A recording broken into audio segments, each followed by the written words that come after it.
pilkada itu Jawa Barat itu seperti apa? Saat ini sedang dibahas dan saya berharap ini betul-betul bisa menyelesaikan permasalahan LGBT di Jawa Barat.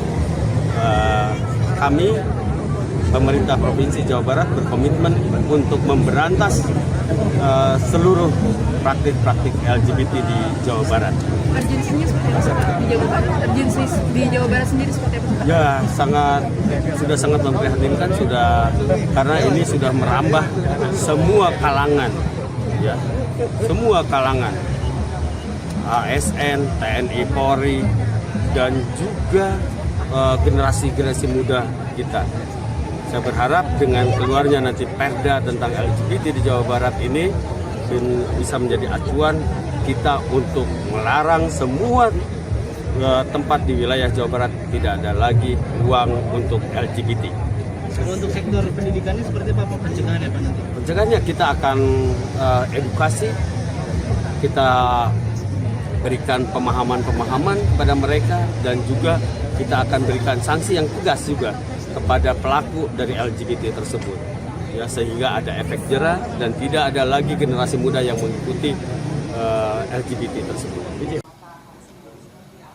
Jadi gini, kita harus jujur ya, saya harus jujur bahwa memang Indonesia ya untuk menerima LGBT di Republik Indonesia, masyarakat Indonesia belum saatnya, belum siap.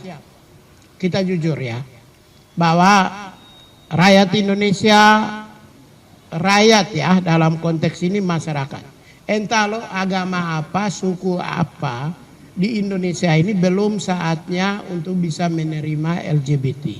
Tetapi hak dia sebagai warga negara Indonesia, hak untuk mendapatkan pekerjaan, hak untuk mendapatkan pendidikan, hak untuk mendapatkan penghidupan yang layak sebagaimana warga negara harus dijamin oleh negara. Tapi bahwa mereka harus diterima oleh negara dalam konteks regulasi menetapkan mereka sebagai kelompok komunitas yang sah, itu belum. Saya Menteri HAM, saya sudah survei 12 tahun. Hasil survei saya menunjukkan bahwa komunitas agama, suku, ras di Indonesia belum bisa menerima LGBT. Ini hasil survei dan saya bukan baru saya ngomong. Itu sudah dari 2012. Saya sudah sampaikan soal itu. Menerima mereka belum, tapi hak mereka untuk pekerjaan, penghidupan yang layak, upah, gaji, hak-hak yang melekat kepada mereka sebagaimana warga negara Republik Indonesia boleh. Ya kan mereka juga punya KTP. Mereka juga warga negara Indonesia. Boleh. Tapi kalau memperjuang pengakuan atas status mereka sebagai LGBT, mungkin belum. Belum saatnya. Belum saatnya, tapi nanti akan. Ya saya nggak tahu. Ingat ya, di Malaysia, di negara-negara yang maju, itu nanti akan kan gini, suatu saat bisa ya, bisa tidak. Tapi ya kalau masyarakat Indonesia suatu saat sudah 1 miliar orang, apakah 1 miliar orang mampu menerima? Saya pikir masyarakatnya masih belum. Oke, ada lagi? Tidak ada ya? Atau perlu lagi tambahan? Oh, ini terakhir. Ini yang penting. Di berbagai media sosial, di media kita lihat di Instagram, di YouTube, di Twitter, X ya, itu seringkali Menteri HAM _2 berkomentar terkait Israel. Saya tidak pernah komentar soal Israel. Terkait Iran, saya tidak pernah komentar soal Iran.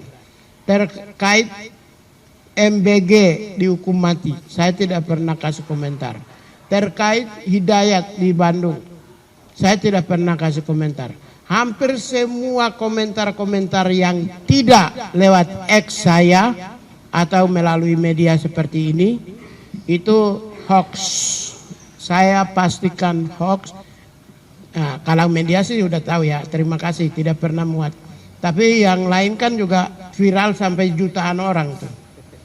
Ini yang Hidayat di Bandung ini, itu sudah saya lihat tuh sekitar berapa juta orang. Itu seakan-akan saya kasih komentar ya, bahwa mari budayakan untuk menyampaikan kebenaran. Karena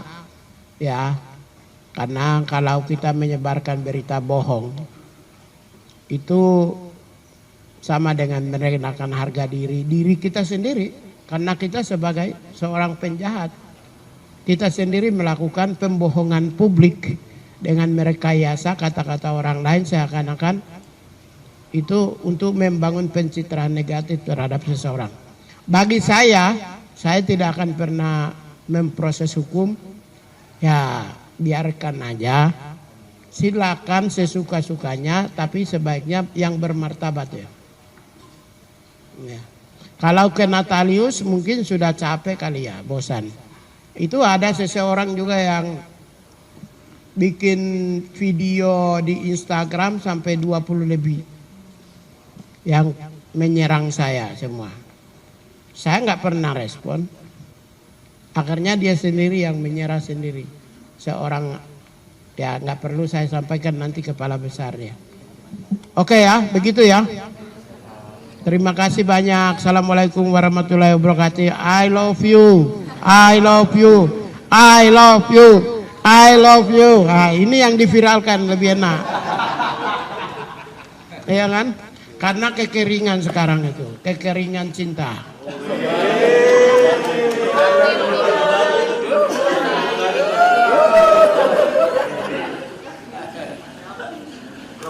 Terkait dengan hubungan transendental antara manusia dan Tuhan, baik dan buruk.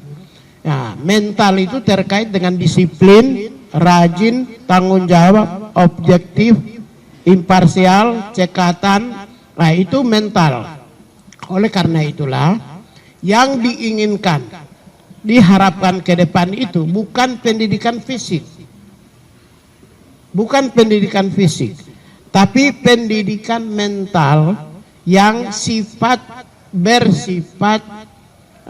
pendidikan mental yang mental militer. Mental militer itu adalah 1, rajin, 2, tanggung jawab, 3, cekatan, kerja cepat, kerja objektif, anti korupsi, disiplin tinggi. Sebenarnya yang dibutuhkan itu di situ. Bukan persoalan pelatihan seperti semi militer atau sekolah-sekolah pendidikan dasar militer. Saya pikir itu tidak terlalu penting. Karena gereja Katolik, maaf ya, gereja Katolik 2000 tahun bertahan ini karena dia menerapkan komando sistem bersifat militer. Disiplin, cekatan, tanggung jawab, cepat, objektif, imparsial, jujur, adil. Itu dia sistem organisasinya, sistemnya seperti sistem militer. Nah, itu sebenarnya bukan militernya, bukan pelatihan militernya, bukan angkat senjatanya, bukan untuk mau perang. Memang kalaupun juga mereka itu dipersiapkan untuk ada cadangan untuk masa yang akan datang, ya janganlah ya, jangan. Saya pikir saya dalam konteks koperasi desa ya, KDMP itu mungkin persoalan untuk pelatihan fisik yang bersifat militer ya, latihan dasar militernya itu sebaiknya tidak boleh ditiadakan. Sebaiknya kan saya bilang evaluasi. Kalau gini-gini program yang sedang berjalan itu evaluasi, ongoing process to achieving of human rights standard. Jadi sedang proses menuju standar-standar yang paling tertinggi dalam konteks hak asasi manusia. Sedang dalam proses itu adalah harus dilakukan evaluasi. Ya, sedang dalam proses itu harus dilakukan evaluasi. Untuk itulah kalau saya rekomendasi saya pendidikan fisik militer sebaiknya diusahakan tidak boleh. Tapi mental dan karakter kerja seperti disiplin, rajin, cekatan, tanggung jawab boleh. Yang tadi saya bilang itu, organisasi gereja Katolik bertahan 2000 tahun. Dia menerapkan komandonya komando yang bersifat militeristik. Ini saya nggak bohong loh. Saya nggak bohong. Militeristik dia, komandonya. Sehingga berjalan dan sampai sekarang 2000 tahun masih utuh, kuat. Ya. Kenapa? Kalau sifat-sifatnya boleh. Tapi kalau untuk latihan dasar militer, saya pikir mungkin tidak relevan. Apalagi masyarakat Indonesia seperti ini, mereka lebih suka dididik untuk tanggung jawab. Saya pikir itu ya.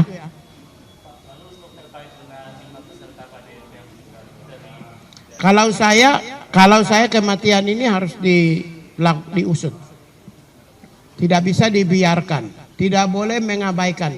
Karena sekalipun nanti pendidikan dasarnya dievaluasi, itu tidak berarti menghilangkan proses pencarian keadilan terhadap mereka yang korban. 5 orang meninggal itu nyawa manusia ya. Sekalipun 1 orang itu nyawa manusia. Kita tidak bisa kuantifikasi soal itu. Tapi bahwa ini peristiwa yang serius, untuk itu harus cari mengapa terjadi. Mengapa mereka meninggal? Kenapa mereka meninggal? Apa yang menyebabkan mereka bisa meninggal? Untuk itu lakukan evaluasi, lakukan pemantauan, penyelidikan.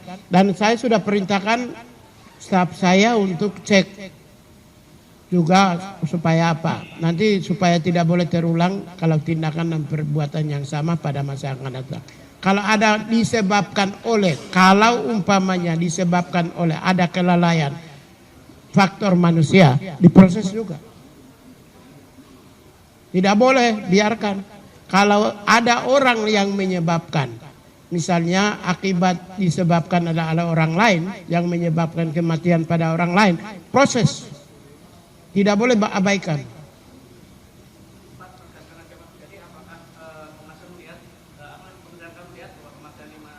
Belum kan? Kita belum melihat kan. Ya, saya baru perintahkan untuk staf saya untuk cek baru 2 hari lalu. Jadi nanti cek, setelah itu kita lihat. Ya. Sebenarnya yang begini ini yang tugasnya Komnas HAM. Ya, tapi tidak apa-apa. Kementerian HAM kan juga perlu kita lakukan mendorong kepastian adanya keadilan. Negara punya, pemerintah itu punya tanggung jawab. Seperti yang kita bicara hari ini dengan kalian bersama saya soal 5 orang meninggal, itu merupakan bagian dari bagaimana kepastian negara atau pemerintah menghadirkan keadilan bagi rakyat. Jadi kita tidak bisa limpahkan lembaga-lembaga yang diberi kewenangan otoritas oleh negara seperti Komnas HAM bergerak sendiri tanpa negara diam. Ini negara ikut aktif untuk mengungkap seluruh peristiwa-peristiwa di Republik Indonesia selama Prabowo. Ingat, Andre Yunus siapa yang bongkar duluan? Yang bilang premanisme siapa? Saya. Presiden bilang terorisme. Semua ini waktu ini Tempo kepala babi, saya duluan datang ke kantor. Berbagai peristiwa, semua peristiwa-peristiwa yang dihadapi rakyat Indonesia di mana negara atau pemerintah seringkali hadir duluan. Ya, ini karena kita mau menghadirkan keadilan. Jadi kita tidak mau melimpahkan keadilan itu kepada lembaga-lembaga yang diberi otoritatif kewenangan oleh negara seperti Komnas HAM. Negara pun ikut bertanggung jawab menghadirkan keadilan. Negara dalam hal ini pemerintah. Saya pikir begitu. Ada lagi? Ya.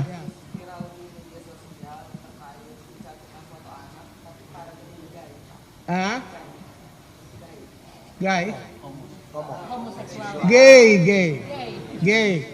itu jangan. Aduh. Ya Allah. Ampun. Gay gimana gay?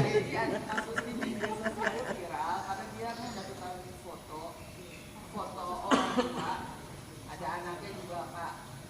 Nah tapi dicabut lagi sama si homoseksual ini foto anaknya, terus dia menceritakan tentang parenting sesama jenis laki-laki. Nah, kalau dari kacamata homoseksual seperti apa? Jadi gini, kita harus jujur ya, saya harus jujur bahwa memang Indonesia ya untuk menerima LGBT di Republik Indonesia, masyarakat Indonesia belum saatnya, belum siap.